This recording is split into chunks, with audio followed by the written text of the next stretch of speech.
In this week's video, I have a brand new cell activator recipe, a combination recipe, a beautiful palette in a beautiful bowl, and a technique that's going to drive you wild. So grab those notepads and pencils, sit back and relax, and let's get started.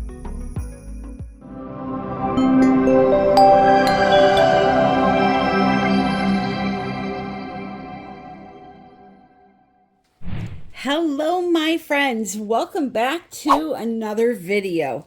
So I am so excited to share today's video with you because I've been working on a recipe that will not only save some products, but will also end up creating some beautiful results. And I finally think I have it. So without further ado, I'm going to jump right in. This is a 16 by 20 canvas. I am going to do, for the first time, a new combination recipe. And what that means is this. Obviously, the cheapest way to pour paint is by just thinning it down with water. However, sometimes you can't do that with certain colors because they act really weird when they dry. And those colors are anything that is shiny, like a metallic color. 24 karat gold, for instance. You can use just water to thin it down, but if you put some of that paint in a cup and just drizzle the water on top and observe it, you'll see the little mica flakes separating from the actual color. You mix it all together and it looks like it's fine. But then sometimes when it dries on the canvas, wherever that gold is, you'll notice like a little cracking look. So because of that, I feel you need to use something along with it. Now, I used American Floetrol for tonight in just the shiny colors.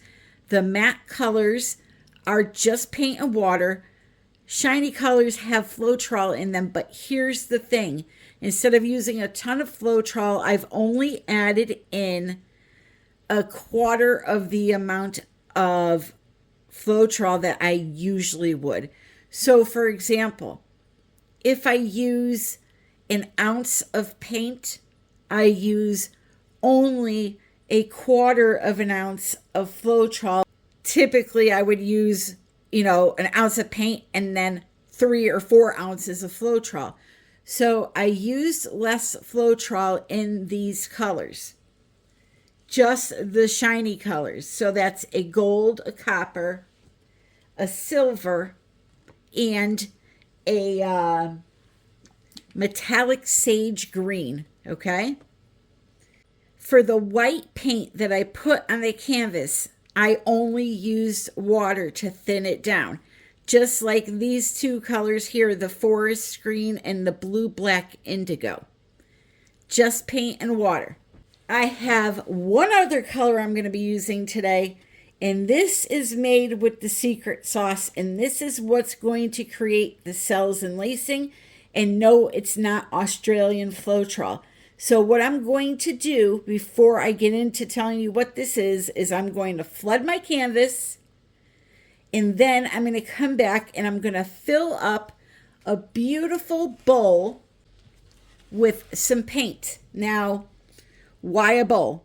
I'm going to put the paint in this beautiful bowl because I want my colors to blend together before I go and do the final technique on this painting, which I will show you in a minute. I can take my colors and I can pour them onto the canvas one by one or in a puddle formation. What happens when you do that, depending on the technique, you're going to see blocks of solid color. When you put the paint into a container and then pour it out, what it does is it mixes those colors together nicely for you. And you're going to see how beautiful they blend together when I do the final technique. So what I'm going to do again is I'm going to fill this bowl up with a bunch of paint, and then we're going to have some fun. So let me get set up here and we will get started.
Let's take a minute to appreciate this beautiful bowl of paint. I like these corners on this bowl. I have a feeling they're going to be helpful when it's time for me to pour this paint out and create the composition I'm going for. So we're going to try it. We're going to see how it goes.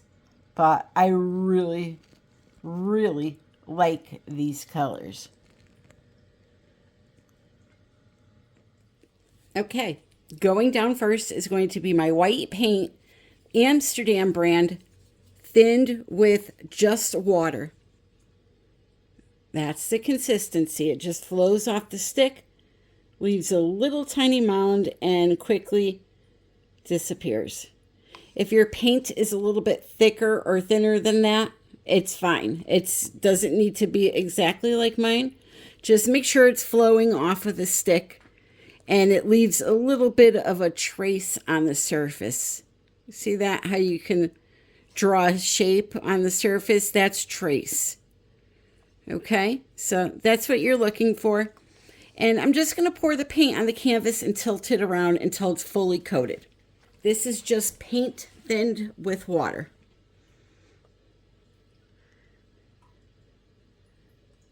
Make sure you pour down enough that you're able to stretch it and get the whole thing coated. How much is enough? You want a nice big puddle like this that covers the entire center. That should be good enough. All right, but always have a little extra on hand just in case you need more. What I'll do when I tilt is I will go slow, and it's almost like one of those old games we used to play with the maze with the little metal ball in it. And you would tilt the cardboard game and try to get the ball through the maze.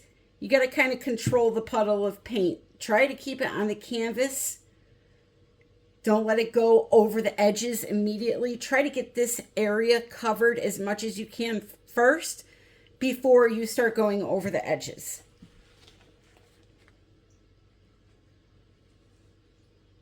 And watch the gravity, watch the paint. See how it's coming down this way? Just like watch it and try to control it a little bit. You can spread it out with a palette knife. However, I feel for beginners, this way is a little bit easier only because with that palette knife, if you're not used to it, it's very easy to leave thick pockets of paint on the canvas. And then when it goes to dry, you have cracking because you left too much paint in a certain area, or your design gets ruined because the paint will keep moving and moving if there's a lot on the surface, and your design will go with it. Okay, so that's all I do is I tilt it around until it goes over, and then I'll obviously fix the edges. If there's any bald spots, I'll get it covered up with the paint that drips off. Okay, just kind of tap it on there. You could also use some paint that you have left in your cup or the stick and just kind of smooth it out if you want. Just take your time and enjoy it. You're supposed to be doing this to enjoy yourself. There is no rush. You have plenty of time to work on this painting before it starts to dry. Okay, so now here is our bowl of paint. I'm going to use the edge here as my guide to make my first swoop. All right, I want to pour some ribbons out first. It's not going to be a ribbon painting, but I want to pour some ribbons on the canvas. And you're going to notice when I pour it out how beautifully the colors will blend together. So let's see here.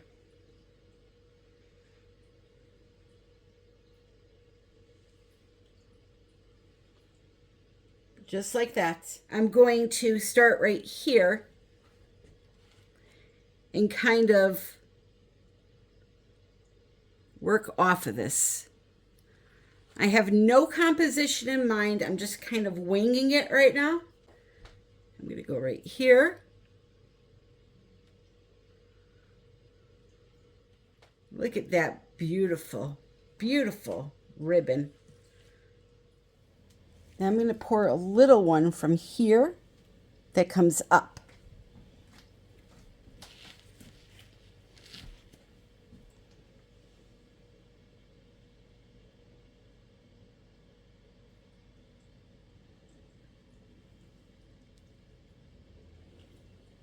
Just like that. You start right here. So I have a little bit left. And just go right up through there. Oh, what the heck? I got a little bit left. Let me come down this way again. The sharp corners on this bowl really help a lot when it comes to creating the ribbons. You're really able to control the way the paint moves a lot better than a cup. I have two tools, a palette knife and a chopstick. A skewer will work. You don't need to have a chopstick. I do find, though, things that have a thicker end on them work much better than the skewers. Like the skewers work good, but use the blunt end, not the sharp end, because they're really thin and they don't draw good enough lines. But anyway, it's time for my secret sauce recipe. Let me give it a little swipe so you can see how well this works before I tell you what it is. On the back of my palette knife, I'm going to put a thin line of paint down the center. I'm going to spread that out with a stick, tongue depressor. On the back, you want it just to be a thin layer, as if you're almost painting the back of the palette knife, okay? You don't want paint floating on there. You just want a nice thin layer.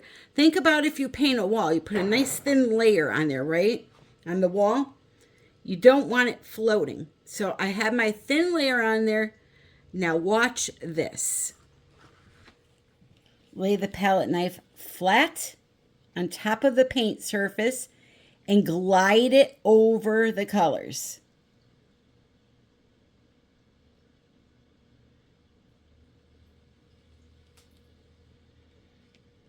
Look at that.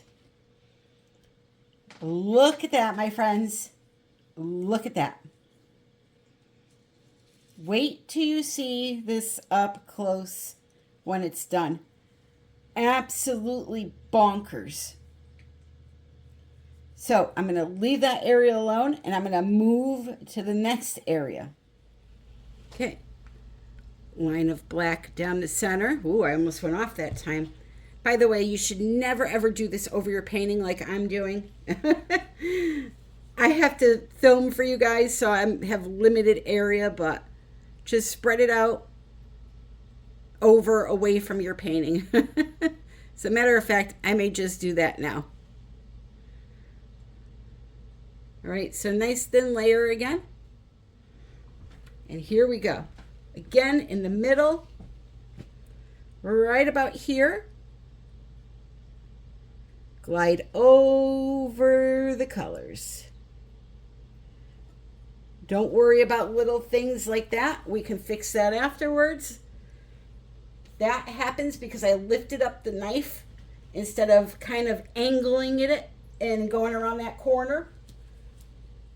So that's why that happened.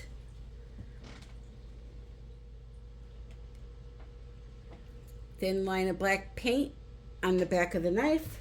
I'm going to put it right here. And this time, I'm going to come down this way. Just like that.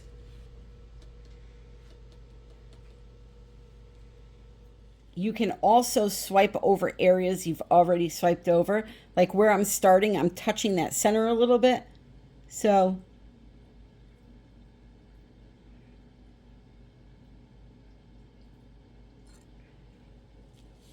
just like that. And again, don't worry about this. We're going to work on it. Right now, we're just getting that lacing and cells to show up. If you have to swipe an area that's difficult for you to move the palette knife, just move the canvas so it makes it easier for you.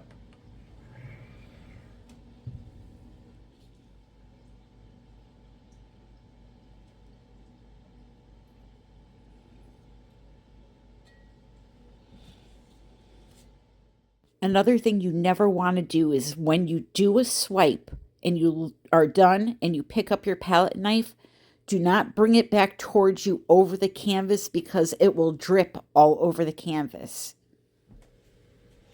For this one, this little one, I'm just going to put a little black on the end of this paper towel. Like so. Tap it down and then pull like this. Just like that. Okay, and now I'm going to stop right there. And now we're going to make some fine details with our chopstick or skewer. This area right here, I'm going to take the thicker end and I'm going to create some contours.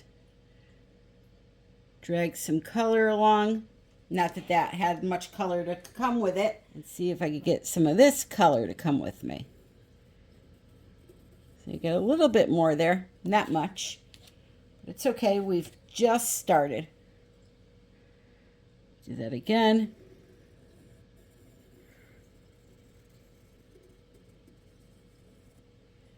And we can also erase parts that we don't like also, either by scraping them off, using our finger, like this little drip here. I can, boop, see? All gone. It's like it was never there. Look at, boop,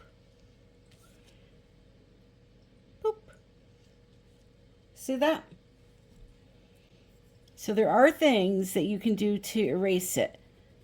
Most of the times what I do is I just let it dry and then I'll take some white paint and dry brush it over the area to get rid of it. But you can do it while it's wet. So now I'm going to use my skewer and talk to you about that cell activator that I just made, because it is working fantastic. Actually, I'm going to stop doing this and tell you what it is. I can't talk and concentrate at the same time. Alrighty, my friends. For the black only, this is how I mixed it. I took Elmer's glue and water. I took a cup. This goes for any size cup. If you want to make a lot of this, you can. If you don't, you can make a little Dixie cup. I filled the cup up halfway with glue, the rest of the way with water. I mixed those two together. I left just a little tiny bit of room at the top of the cup for me to stir and not make a huge mess. Okay? That's the first part. Then I took Amsterdam's black oxide paint.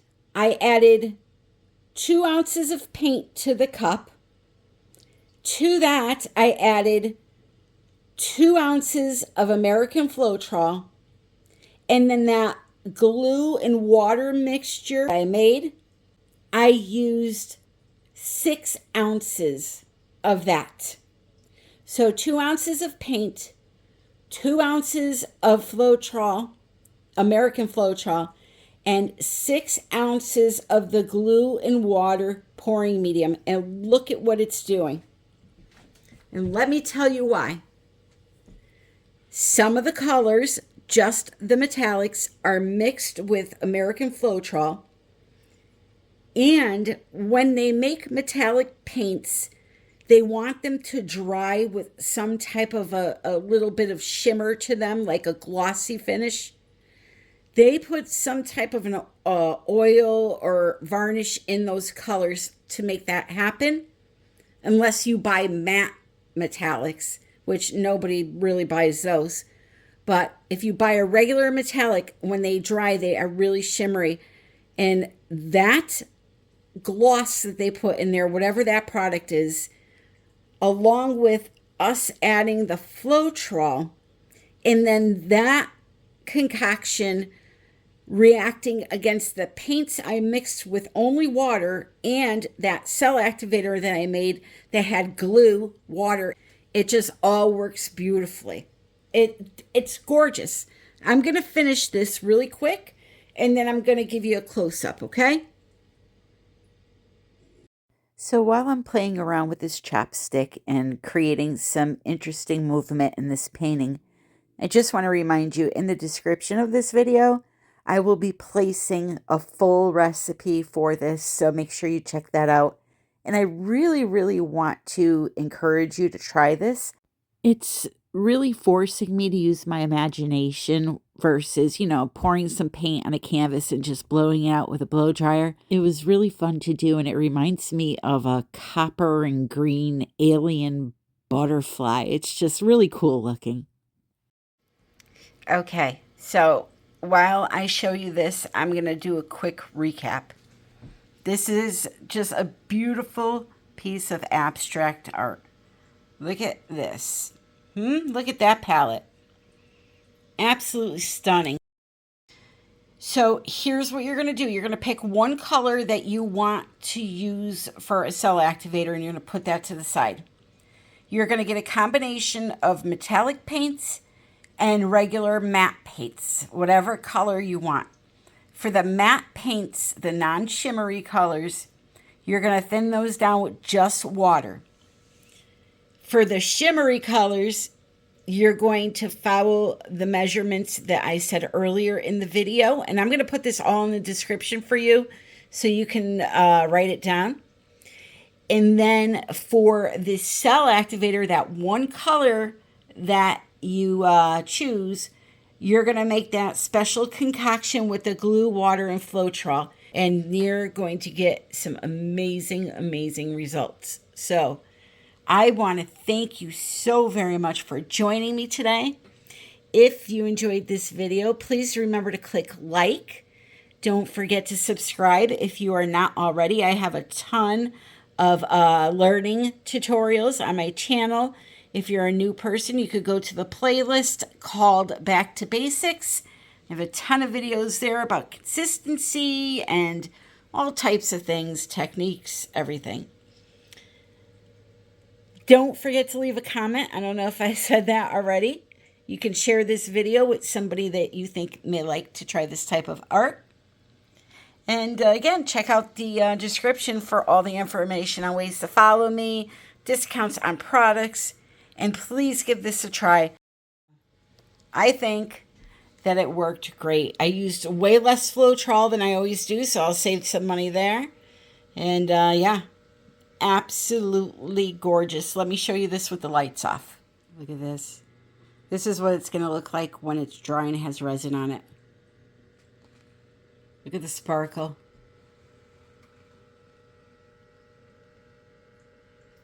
Absolutely beautiful. I'll be sure to show you this dried and resined next week. These colors are just going to bounce off the canvas once it's finished. Also, I have a Facebook group with almost 30,000 people in it where you come in there and share your pictures of your art. The link is in the description. If you want to join, come over and say hi. That's it, my friends. I love you so very much. Thank you for joining me again. And until the next time, next Sunday, 3:30 p.m. Eastern Standard Time, happy pouring.